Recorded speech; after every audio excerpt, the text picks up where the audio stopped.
Short questions and answers from Ob Studies written by Francis Bacon. Class 11 semester 2 এর সবথেকে জটিল সবথেকে important যদি কোনো টেক্সট থেকে থাকে তাহলে সেটা অব স্টাডিজ। আর এই অব স্টাডিজের অ্যানালিসিসটা আমার চ্যানেলে দেওয়া আছে, আমার ক্লাস দেওয়া আছে, সেখান থেকে যদি তুমি ভালোভাবে ক্লাসটা করেছো তাহলে অব স্টাডিজ সম্পর্কে কোনো সমস্যা থাকবে না। কিন্তু অ্যানালিসিসটা করার পরে আমার কাছে নেক্সট যে স্টেপ সেটা হচ্ছে যে SAQ অর্থাৎ শর্ট কোয়েশ্চেন্স আনসারসগুলো কমপ্লিট করা। সুতরাং আমি এই ক্লাসটাতে তোমাদের কাছে আলোচনা করব SAQ short questions and answers of 2 marks and 1 marks, 2 এবং 1 উভয় মার্কসের এই কোশ্চেন আলোচনা করব অব স্টাডিজ থেকে, যে অব স্টাডিজটার লিখেছেন ফ্রান্সিস ব্যাকন এবং এটা তোমাদের সেমিস্টার 2 তে রয়েছে। So welcome to English Edition channel and today's class is on SAQ from Ob Studies by Francis Bacon.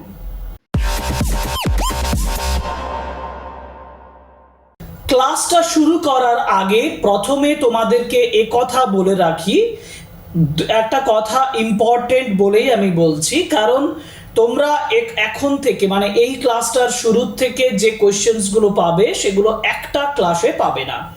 আমরা দুটো ক্লাসে এই সম্পূর্ণ SAQ on of studies complete করছি। ফার্স্ট টেক্সটে আমরা অ্যাবাউট 24 কোয়েশ্চেন্স এবং সেকেন্ড ক্লাসটাতে আমরা এগেইন 25 কোয়েশ্চেন্স, মোট 49 কোয়েশ্চেন্স ইম্পর্টেন্ট বলে মনে করছি এবং সেগুলো তোমরা যদি করো তাহলে প্রত্যেকটা line by line, word by word, sentence by sentence তোমাদের SAQ কমপ্লিট হয়ে যাবে। সুতরাং তোমরাও তো চাও যে SAQর যে তোমার প্রিপারেশনটা হবে সেটা কমপ্লিট হবে, এখান থেকে কোনো খুঁত রাখা মানে চলবে না। সেই জন্যেই আমি এই ক্লাসটাকে দুটো ভাগে এবং ইন ডিটেলে লাইন বাই লাইন করেছি। দেখবে তোমরা প্রথম থেকে শেষ পর্যন্ত ফলো করলে সিরিয়ালি কোয়েশ্চেন্স আনসারগুলো পেয়ে যাবে। প্রথম কোয়েশ্চেন্স দেখো, প্রথম কোয়েশ্চেন্স আমি বলেছি দেখো, যেটা আমার এই টেক্সটটা শুরু হচ্ছে যে সেন্টেন্সটা দিয়ে, যে what are the 3 main purposes of studies according to bacon.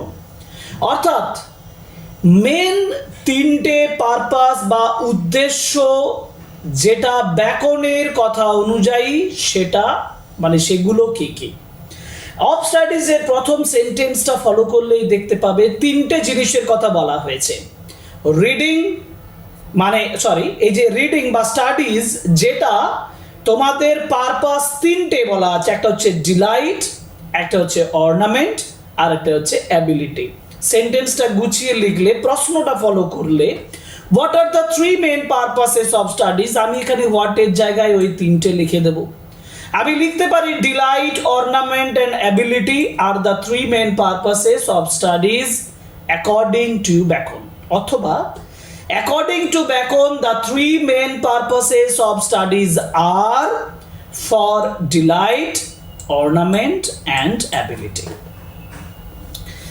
Question number 2, how do studies serve for delight. Important প্রশ্ন দেখো, যে স্টাডিজটা ডিলাইট মানে আনন্দ প্রদান করা, তো ডিলাইটের জন্য স্টাডিজটা কিভাবে সার্ভ করে, মানে স্টাডি তোমাকে কেমনভাবে ডিলাইট দিতে পারে, আনন্দ দিতে পারে।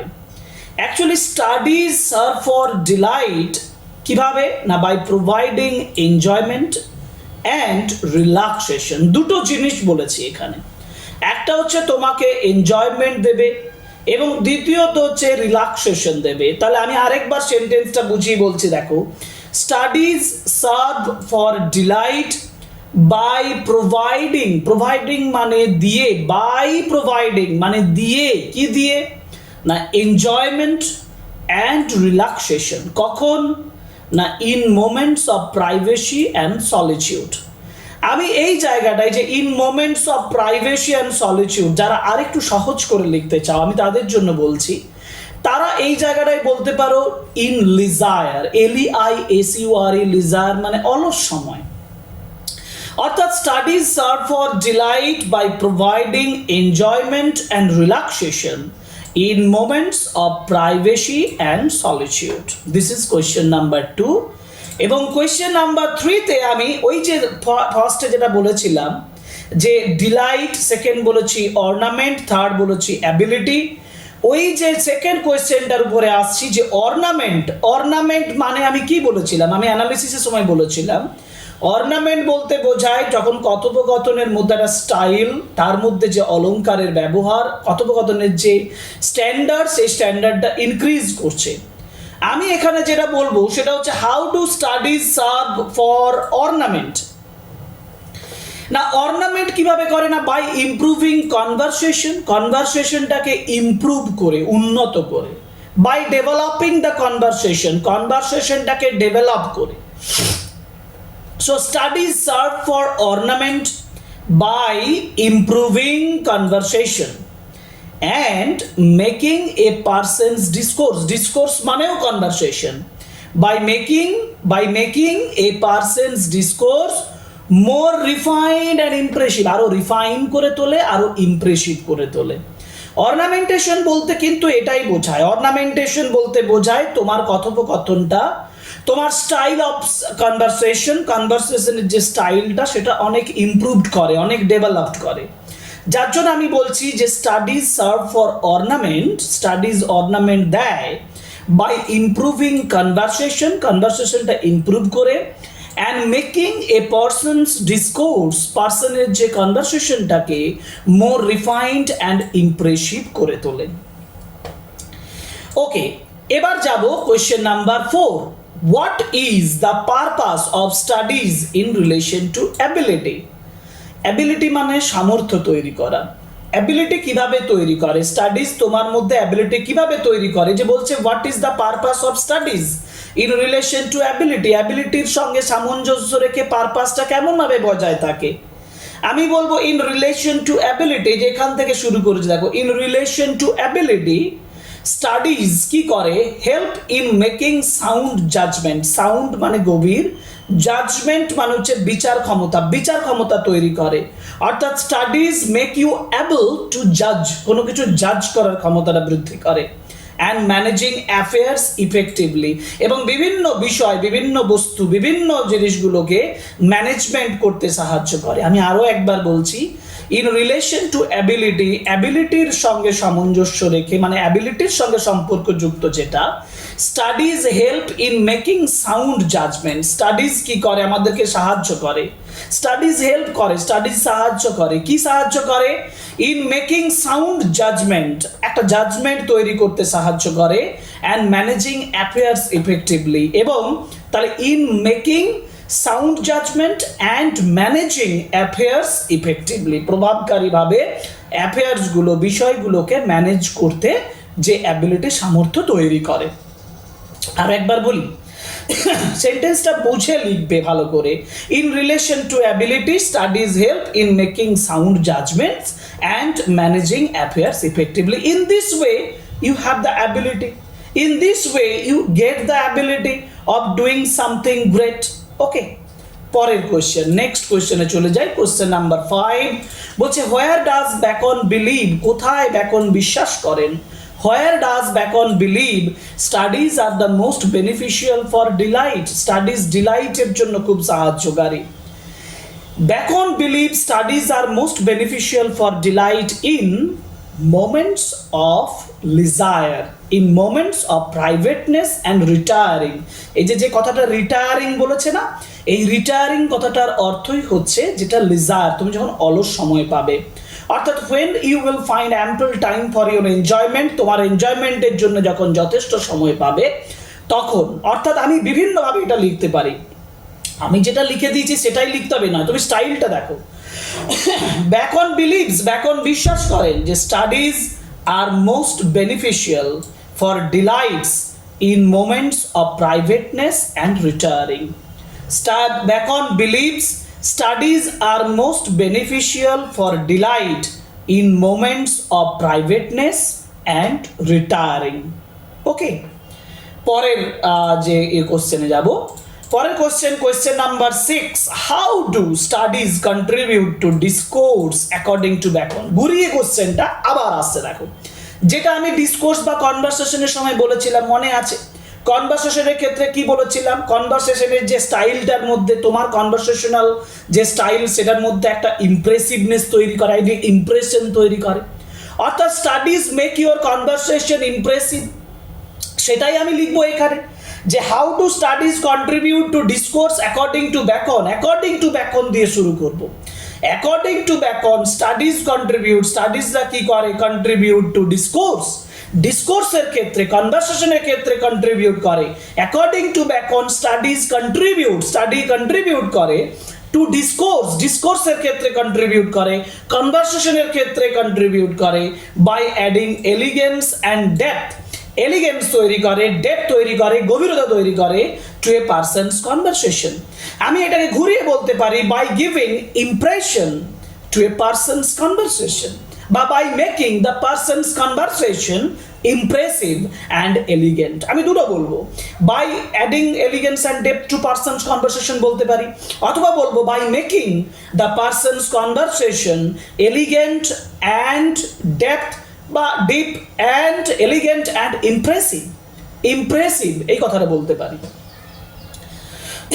কোয়েশ্চেন নাম্বার 7, হোয়াট রোল, কোন ভূমিকাটা, what role do studies play in the judgement and disposition of business. যেটা ব্যাকন যেটা বলেছেন যে অ্যাবিলিটির ক্ষেত্রে, মানে studies make the ability, studies make the ability to judge and make the understanding of the dispositions of the business, management of the affairs. Disposition of business মানে কি, management of affairs মানে studies improve the power of judgment।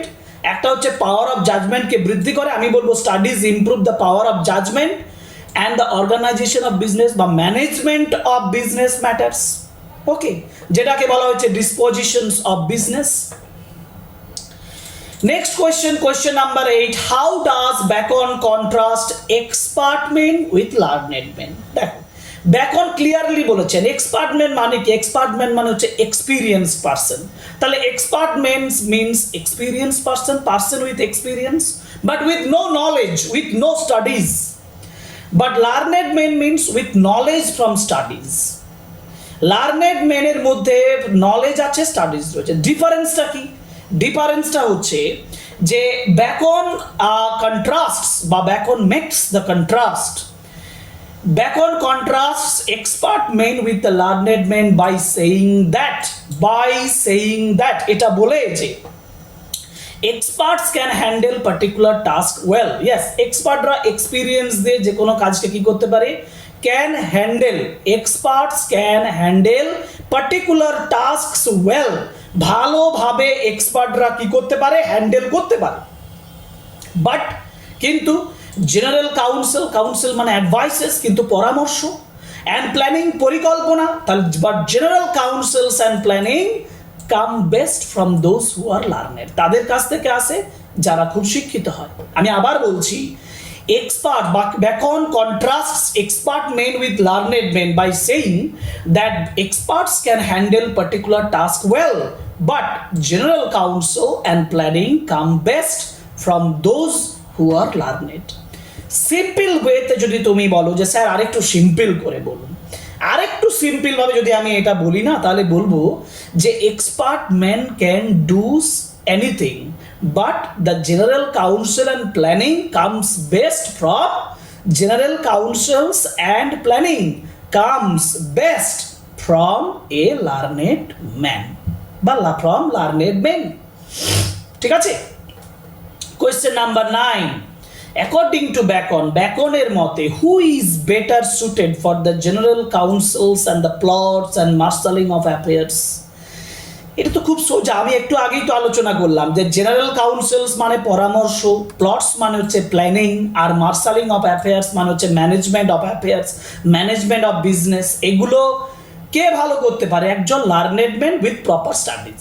এক কথায় হুয়ের জায়গায় তুমি লিখে দাও learned man, মানে according to bacon learned man দিয়ে লার্নেড মেন আর করতে হবে, আর হু ইজ থাকলে লার্নেড ম্যান ইজ থাকলে লার্নেড ম্যান ইজ, আর যদি আর বসাতে চাও তাহলে লার্নেড মেন আর দিয়ে বেটার থেকে বাকিটা লিখে দাও, তাহলে উত্তর শেষ। For general councils planning and organizations of affairs বা মার্শালিং অফ অ্যাফেয়ার্স।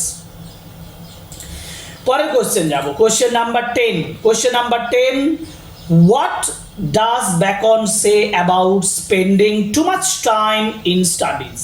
আচ্ছা, what does Bacon say, Bacon কি বলছেন about spending too much time in studies? স্টাডিজের ক্ষেত্রে অনেক বেশি সময় কাটানো। ব্যাকন বলছেন studies makes us sloth, studies make us sloth. Sloth মানে কি? স্লথ মানে হচ্ছে কুড়ে তৈরি করা, অলস তৈরি করা, লেজি তৈরি করা। আমি লিখবো Bacon says that spending too much time in studies is sloth. দেখো খুব ইজি, এই যে spending too much time in studies is sloth, আর আগে কিছু লিখবো শুধু ব্যাকন সেজ। তাহলে Bacon says that spending too much time in studies is sloth. It meanings নয়, ইট মিনস, এইটা হবে না, এই অংশটা হবে না। ইট মিনস দ্যাট, এটার মানে হলো it means that it leads to laziness, it brings laziness. আমি লিডস টু বাদ দিয়ে আমি মিনস করতে পারি। It means laziness, it gives laziness. তাহলে কি দাঁড়ালো না, bacon says that spending too much time in studies is sloth and it means that it leads to laziness. Okay, question number 10। এবার আমরা যাব কোয়েশ্চেন নাম্বার 11। কোয়েশ্চেন নাম্বার 11 এ বলা আছে what does bacon mean by using studies too much for ornament? আচ্ছা, আমাদের বলা হয়েছে এবার ব্যাকন বলছেন যে টু মাচ স্টাডিজ, বেশি যদি স্টাডিজ ব্যবহার করা হয়, two much for ornament. Ornament মানে আমি কি বলেছিলাম, ডিসকোর্স মানে অর্থাৎ কনভারসেশন। কনভারসেশনের সময়, কথোপকথনের সময় যদি বেশি করে তুমি স্টাডিজ ব্যবহার করো, সেটা কি তৈরি করতে পারে, মানে কি অর্থ দিতে পারে? By using studies too much for ornament, অর্নামেন্টের জন্য যখন স্টাডিজটাকে বেশি করে ব্যবহার করা হয়, by using studies too much for ornament, Bacon means, Bacon বলছেন that it becomes এফেক্টেশন।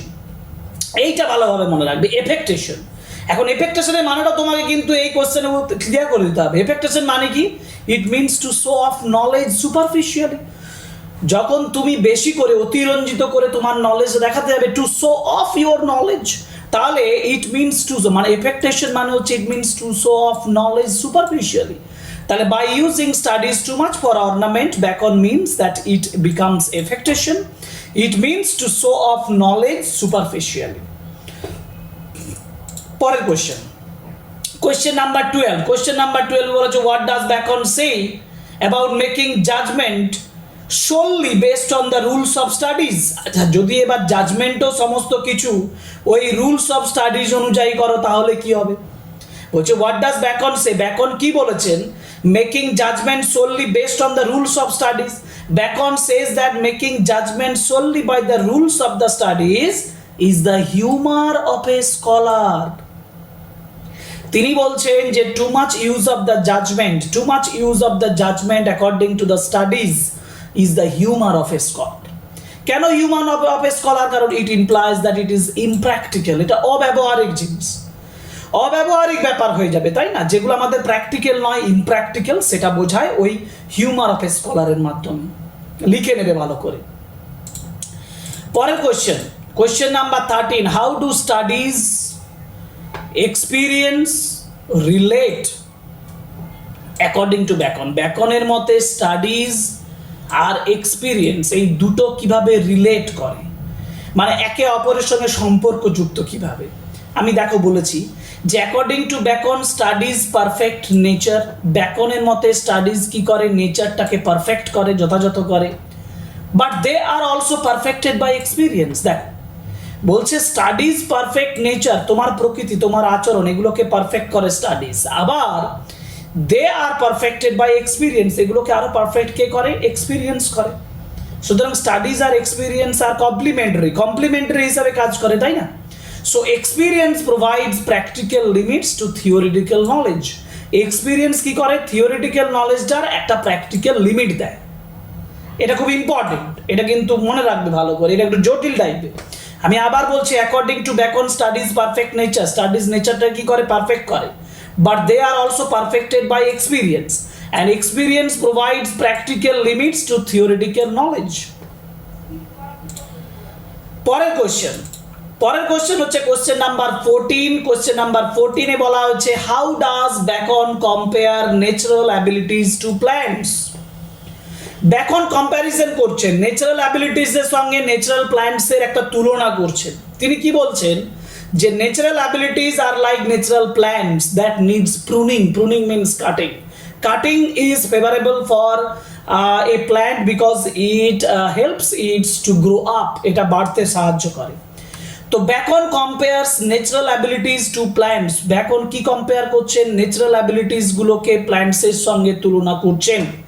Beacon compares natural abilities to plants, এটা সাজেস্ট করে দ্যাট প্ল্যান্টস নিডস, এখানে নিডস হবে না নিড হবে, plants need pruning and like that natural abilities require refinement through study। আর natural abilities এর কি দরকার, স্টাডির মাধ্যমে রিফাইন দরকার, প্রুনিং দরকার।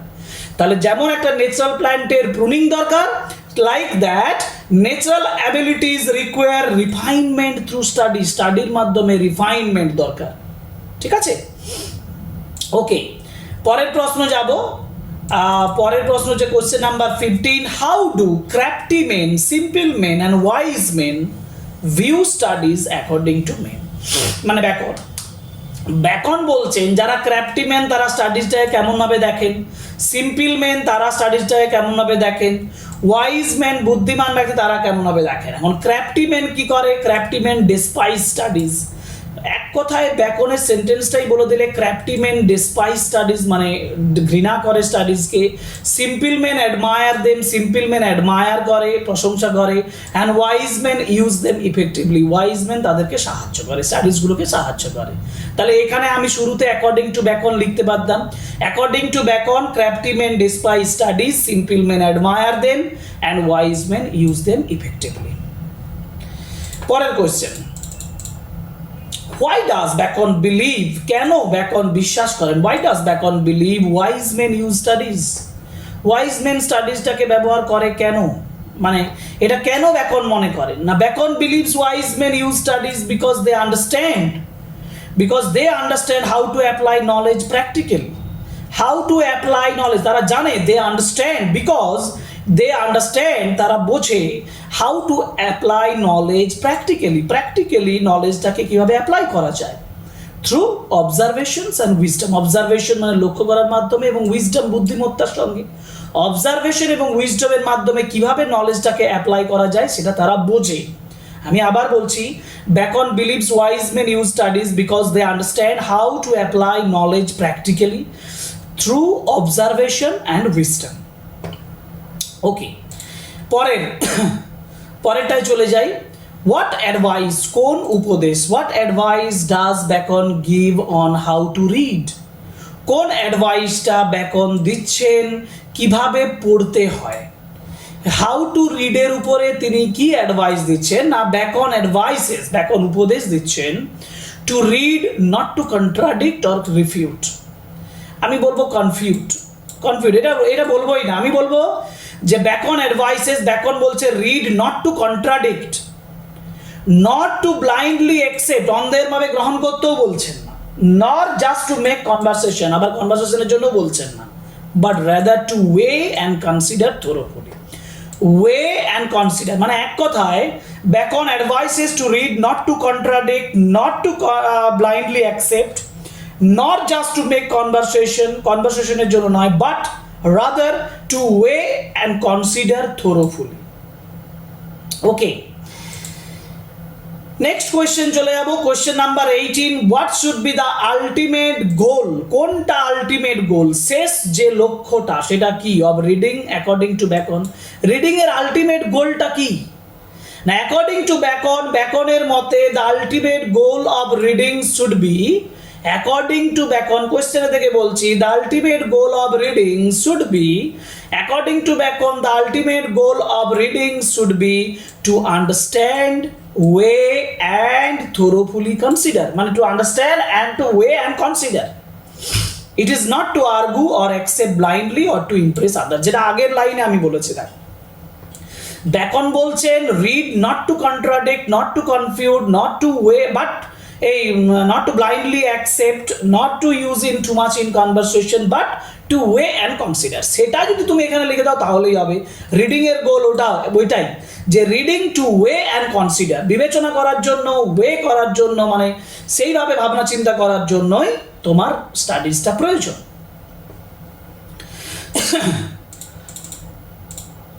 19 হাউ ডাজ বেকন ক্লাসিফাই, কিভাবে বেকন ক্লাসিফাই করেছেন মানে আলাদা করেছেন books in terms of reading, reading এর ভিত্তিতে তিনি বইগুলোকে ভাগ করেছেন। বেকন রিডিং এর ভিত্তিতে বুকসগুলোকে ক্লাসিফাই করেছেন। কিভাবে করছেন না, Bacon classifies books into 3 types, তিনভাবে তিনি ক্লাসিফাইটা করছেন। কিভাবে ক্লাসিফাই করছেন না, some are to be tested, tested মানে জাস্ট রিড ইন পার্টস, এই যে বলছে ব্র্যাকেটে দেখো, some are to be tested read in parts, others to be swallowed, swallowed মানে গিলে ফেলা, যেটা রিড বাট নট থোরোলি, সম্পূর্ণ নয়, and some to be chewed and digested, কিছু চিবোতে হবে এবং হজম করতে হবে, মানে read with diligence and attention, read with attention বলে দাও তাহলেই হবে।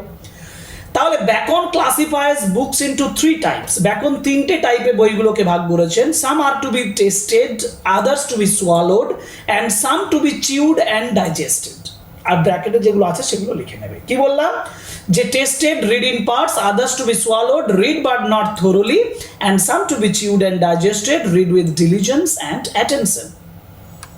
ওকে, পরের question number 20, what does Bacon mean, Bacon কি বোঝাতে চাইছেন বা বুঝিয়েছেন by saying some books are to be tested. এই দেখো, এবার এই যে লাইনটা আমি 19-এ করেছি না, এই 19-এর লাইনটাকে এবার অনেকগুলো টুকরো টুকরো ভাবে তোমাকে দিতে পারে, যার জন্য আমি 19-এর এই একটি সেন্টেন্সটাকে আমি ভেঙে ভেঙে কয়েকটা সেন্টেন্স করেছি। দেখো, 1 number, what does Bacon mean by saying some books are to be tested, by using some books are to be tested Bacon means, Bacon বোঝাতে চাইছেন that this books are only worth reading in parts not entirely, মানে these books are worthy of reading in parts, not entirely, সম্পূর্ণ নয়, অল্প অল্প পড়তে হবে।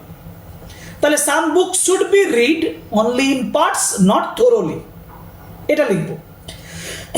21-এ how should the books to be swallowed, মানে how should books that are to be swallowed be read, যাদেরকে swallow করতে হবে তাদেরকে কিভাবে পড়তে হবে। Now, books that are to be swallowed, the books that are to be swallowed should be read, but not too carefully or too with deep analysis.